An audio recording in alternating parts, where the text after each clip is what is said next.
Shalom saudara-saudara yang terkasih dalam Tuhan Yesus Kristus. Selamat pagi. Renungan kita pada hari ini diambil dari Matius pasal yang kedua, ayat 16-18. Judul renungan kita pada hari ini adalah kegagalan Herodes. Jagalah hati, jangan kau kotori, jagalah hati lentera hidup ini. Jagalah hati, jangan kau nodai, jagalah hati cahaya ilahi. Itulah penggalan syair lagu yang tidak asing di telinga kita. Syair lagu itu adalah bisa menjadi suatu pelajaran bagi kita untuk menjaga hati kita tetap ada dalam kebenaran. Hati yang dapat mengendalikan tindakan seseorang, baik maupun jahat.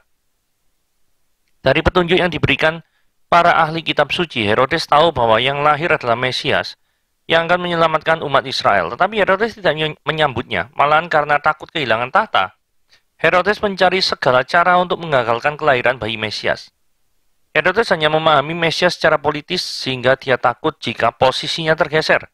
Padahal Kristus datang sebagai Mesias yang bertujuan untuk menyelamatkan manusia dari dosa. Sayangnya, Herodes gagal memahami kebenaran ini. Herodes tidak ikut serta menyambut kelahiran Mesias seperti orang Majus. Bukankah seorang raja yang memimpin umat Allah seharusnya bersukacita menyambut penggenapan janji Tuhan pada Israel yang sudah dinantikan berabad-abad yang kini digenapi pada zamannya? Natal akan indah jika kita menyambutnya dengan hati yang tetap terjaga dalam kebenaran firman Tuhan. Kita bisa saja memiliki kehendak dan tindakan yang buruk di hari Natal ini. Tetapi itu akan membuat damai sejahtera itu hilang, dan Natal akan berlalu dengan sia-sia. Marilah kita memahami kebenaran tentang kelahiran Yesus, dan merenungkan tujuan kelahirannya bagi kita manusia berdosa. Sambutlah dia untuk tinggal dalam hati kita. Sambutlah kedatangan Yesus yang lahir ke dunia. Dia mau datang dan tinggal di dalam hatimu, dan memberikanmu hidup baru. Oke, sekarang kita mau melihat ya, pengorbanan yang harus dilakukan oleh seorang yang mengikut Tuhan dengan segenap hati. Oke, mari kita baca ayatnya Matius pasal yang kedua ayat 13-23. Ketika orang-orang Majus itu berangkat, tampaklah malaikat Tuhan kepada Yusuf dalam mimpi dan berkata, "Bangunlah, ambillah anak itu serta ibunya, larilah ke Mesir dan tinggallah di sana sampai aku berfirman kepadamu, karena Herodes akan mencari anak itu dan membunuh dia." Maka Yusuf pun bangunlah, diambil anak itu serta ibunya malam itu juga, lalu menyingkir ke Mesir, dan tinggal di sana hingga Herodes mati. Hal itu terjadi supaya genaplah yang difirmankan oleh Tuhan oleh Nabi, "Dari Mesir kupanggil anakku." Ketika Herodes tahu bahwa ia telah diperdaya oleh orang-orang Majus, ia sangat marah. Lalu dia menyuruh membunuh semua anak di Bethlehem dan sekitarnya, yaitu anak-anak yang berumur 2 tahun ke bawah, sesuai dengan waktu yang dapat diketahuinya dari orang-orang Majus itu. Dengan demikian genaplah firman yang disampaikan oleh Nabi Yeremia, "Terdengarlah suara dirama, tangis, dan ratap yang amat sedih. Rahel menangisi anak-anaknya dan dia tidak mau dihibur, sebab mereka tidak ada lagi." Setelah Herodes mati, nampaknya malaikat Tuhan kepada Yusuf dalam mimpi di Mesir, katanya, "Bangunlah, ambillah anak itu serta ibunya, dan berangkatlah ke tanah Israel, karena mereka yang hendak membunuh anak itu sudah mati." Lalu Yusuf pun bangunlah, diambil anak itu serta ibunya, dan pergi ke tanah Israel. Tapi setelah didengarnya bahwa Arkeelus menjadi raja di Yudea, menggantikan Herodes sayangnya, dia takut ke sana. Karena dinasihati dalam mimpi, pergilah Yusuf ke daerah Galilea. Setibanya di sana pun dia tinggal di sebuah kota yang bernama Nazaret. Hal ini terjadi supaya genaplah firman yang disampaikan oleh nabi-nabi, bahwa dia akan disebut orang Nazaret. Oke, mari kita lihat pemeliharaan dan perintah Tuhan. Saudara, menjadi pengikut Kristus itu tidak bisa santai-santai ya. Ya contohnya kayak Yusuf ini ya. Yusuf harus bersusah-susah berangkat dari Bethlehem ke Mesir. Kalau saudara tahu, Bethlehem ke Mesir itu jarak perjalanan itu sangat jauh, 720 km. Jadi setara dengan jarak Surabaya, Jakarta. Coba disuruh berjalan kaki. Ini 6 hari ini ya. Berjalan kaki selama 6 hari ini, lumayan ini. Ya. Yusuf mau tidak mau harus menempuh perjalanan jauh. Ya toh? Karena dengan perjalanan jauh sampai ke Mesir, Mesir itu daerah yang tidak terjamah oleh Raja Herodes. Jadi dia tidak bisa semena-mena atau semau-semau gue untuk membunuh Yusuf. Nggak mungkin. Karena ada otorisasi yang berbeda. Perginya Yusuf ini juga tergesa-gesa. Setelah mendapatkan persembahan dari orang Majus, maka keluarga ini langsung ke Mesir. Saudara, kalau kita melihat ya, begitu orang Majus ini memberikan persembahan kepada Yusuf, maka Yusuf langsung disuruh ke Mesir. Nah, ini kita bisa lihat bahwa persembahan yang diberikan oleh orang Majus ini kemungkinan besar dipakai oleh Tuhan supaya digunakan oleh Yusuf untuk hidup di Mesir. Saya merasa seperti itu. Memang nggak dijelaskan berapa lama Yusuf ada di Mesir, nggak dijelaskan. Tetapi setidaknya persembahan yang diberikan oleh raja-raja Majus itu, atau orang Majus itu mencukupi kebutuhan daripada Yusuf, anaknya yaitu Yesus, dan juga Maria. Nah, dari sini kita lihat bagaimana pemeliharaan Tuhan. Kalau Tuhan suruh, Tuhan itu juga pasti memelihara. Saudara, di sini kita lihat, dari cerita ini kita bisa mengetahui, memperkirakan bahwa waktu orang Majus itu datang untuk menemui Yesus, Yesus itu bukan bayi lagi, tapi setidaknya sudah menjadi anak-anak usia 2 tahun. Karena ayat 16 dikatakannya, lalu dia menyuruh membunuh semua anak di Bethlehem dan sekitarnya, yaitu anak-anak yang berumur 2 tahun ke bawah. Kalau misalnya Yesusnya ini masih kecil, dalam pengertian bayi, ngapain orang umur 2 tahun dihukum atau dibunuh? Kemudian ayat 16 ini bagian terakhirnya dikasih keterangan gini ya. Sesuai dengan waktu yang dapat diketahuinya dari orang-orang Majus itu. Jadi menurut perhitungan daripada orang Majus, maka Sang Mesias, Sang Raja ini sudah berumur kurang lebih 2 tahun. Nah saudara, kenapa kok Herodes ini melakukan hal yang demikian? Ini raja ini memang raja yang gila ya. Gila apa? Gila kekuasaan. Saudara, Raja Herodes ini diketahui tadi kalau kita membaca renungannya, artikelnya, istrinya sendiri Maryam ini dibunuh. 2 anaknya dibunuh dan menjelang kematiannya 1 anak dibunuh lagi. Jadi seolah-olah Raja Herodes ini mengatakan pada dirinya sendiri, hanya aku yang boleh berkuasa, orang lain nggak boleh. Atau orang lain harus tunduk terhadap aku. Orang ini repot ya. Nah bagi Anda yang mendengarkan firman Tuhan pada hari ini, dan Anda adalah salah satu daripada orang yang haus kekuasaan di dunia ini, bertobatlah. Karena kalau enggak, ya Anda menjadi seperti Herodes ini. Lah apa ruginya menjadi seperti Herodes? Ya Tuhan pasti tidak berkenan dengan orang seperti ini.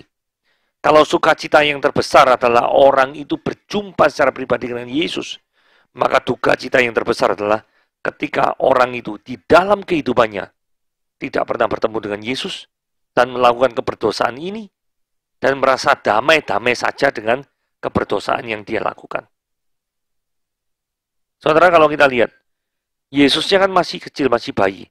Herodesnya umurnya sudah tua. Kalaupun misalkan mau mengkudeta, kan pasti tunggu Yesusnya besar dulu kan. Umur 30-an.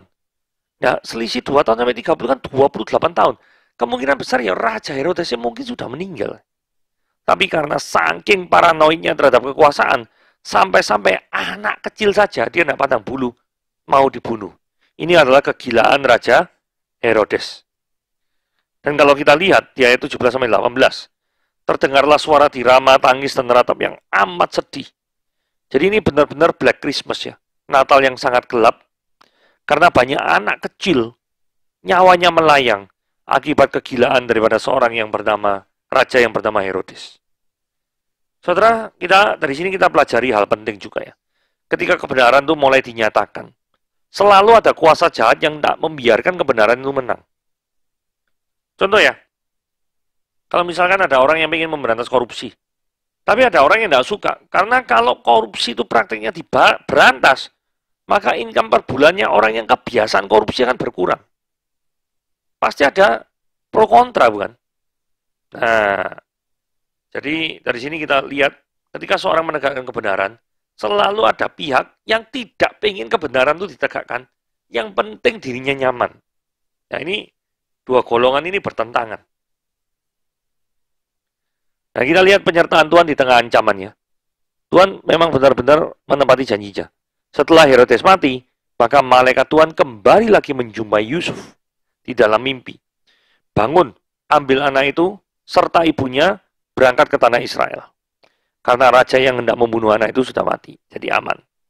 Berarti Yusuf itu menempuh 720 km lagi menuju Bethlehem. Artinya perjalanan 6 hari lagi.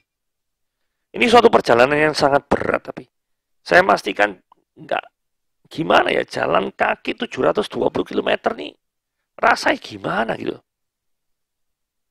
Tapi yang hebat di sini adalah tidak dicatat Yusuf itu ngomel atau menggerutu karena harus menempuh another 720 km again. Sekali lagi kita melihat kesigapan Yusuf dalam menaati perintah Tuhan. Jadi sejak Yusuf ini mengalami keraguan-raguan, ketika mau menerima Maria kok hamil apa gitu. Setelah dia itu mengalami perjumpaan dengan malaikat dan malaikat menjelaskan segala sesuatunya, kita lihat semangat Yusuf dalam melayani Tuhan itu sangat-sangat hebat. Responnya cepat. Kalau kita refleksikan dalam kehidupan kita sehari-hari, kecepatan kita dalam mencerna atau merespon firman Tuhan itu juga penting, harus cepat. Nah, melihat daripada teks ini, mungkin ada orang berpikir gini ya. Orang yang sok ngomel atau sok mengatur Tuhan itu mungkin akan berkata, mengapa Tuhan tidak bunuh saja sih Raja Herodes? Sehingga Yusuf itu tidak usah ke Mesir, kan lebih praktis. Tidak usah menempuh 720 km kali 2. Benar nggak? Kan seperti itu. Saudara, kalau misalkan Tuhan itu langsung shortcut saja, Yusuf tidak akan pernah belajar untuk rasanya hidup bergantung dengan Tuhan. Ketika Yusuf mengalami harus pindah ke Mesir, di Mesir kan butuh biaya. Dan saat itu, sejak 1 atau 2 hari sebelum peristiwa Yusufnya kembali pergi ke Mesir, Yusuf dan satu keluarga menerima persembahan emas, kemenyan, dan mur. Dan itu bisa dijual. Nah, kalau peristiwa ini dihilangkan, maka Yusuf tidak merasakan bagaimana Tuhan itu menjaga dengan setia kehidupannya. Ada proses yang Yusuf harus lalui dan keluarganya. Sehingga Yusuf bisa memahami penyertaan Tuhan di tengah ancaman. Nah, setelah Yusuf sampai ya di Bethlehem, terus dengar Arkeolus anak Raja Herodes ganti. Waduh, menggantikan maksudnya. Maka Yusuf disuruh pergi ke Israel Utara, di Galilea, di mana ada kota-kota yang tidak asing lagi bagi kita seperti Nazaret, Kana, Kapernaum, dan Bethlehem itu Israel Selatan dekat Yerusalem. Jadi ancaman ini tetap terjadi lagi ya, sekalipun sudah pulang ke tanah Israel ya. Bolak-balik, ini benar ya, mengikut Tuhan, mau menjalani nasihat Tuhan, tapi jalannya kok susah banget gitu. Kalau orang yang suka ngomel dan sok ngatur Tuhan, pasti berkata, daripada demikian ya, mendingan tetap di Mesir. Kan lebih aman. Daripada di Bethlehem, tapi ketemu dengan Arkeolus, terus disuruh pergi ke Nazaret. Nah, mungkin orang yang suka ngomel dan mengatur Tuhan ini tidak mengerti bahwa ada nubuatan yang harus digenapi. Ayat 23 dikatakan ini, setibanya di sana pun ia tinggal di sebuah kota yang bernama Nazaret. Hal itu terjadi apa? Supaya genaplah firman yang disampaikan oleh nabi-nabi bahwa dia akan disebut sebagai orang Nazaret. Saudara, Yesus itu tumbuh besar melayani Tuhan. Itu sebagian besar di Israel Utara. Mujizat pertama di kota Kana, Israel Utara. Peristiwa meredakan angin ribut di Danau Genesaret atau Tiberias atau Sea of Galilee. Itu ada di mana? Di Israel Utara. Yesus mengusir roh jahat di Gerasa dan Gadara. Itu berada di mana? Berada di Israel Utara. Yesus berada di Kapernaum menyembuhkan ibu mertua Petrus. Itu ada di mana kota Kapernaum? Ada di Israel Utara. Jadi memang banyak pelayanan Yesus yang dilakukan di Israel Utara. Sehingga tidak heran kalau orang menyebutnya Jesus of Nazareth. Yesus orang Nazaret. Saudara, marilah dari sini kita lihat bagaimana Tuhan itu begitu menyertai hidupan orang yang percaya. Memang Tuhan tidak menjanjikan jalan yang mulus, jalan yang rata. Sama sekali, tidak pernah menjanjikan seperti itu. Tetapi Tuhan menjanjikan satu hal, apa itu? Mengikut Tuhan, gadamu dan tokatmu, itulah yang menyertai aku. Sesuai dengan Mazmur 23. Artinya, Tuhan itu akan menjaga sekalipun engkau melewati lembah kekelaman dalam hidupmu. Tuhan Yesus memberkati.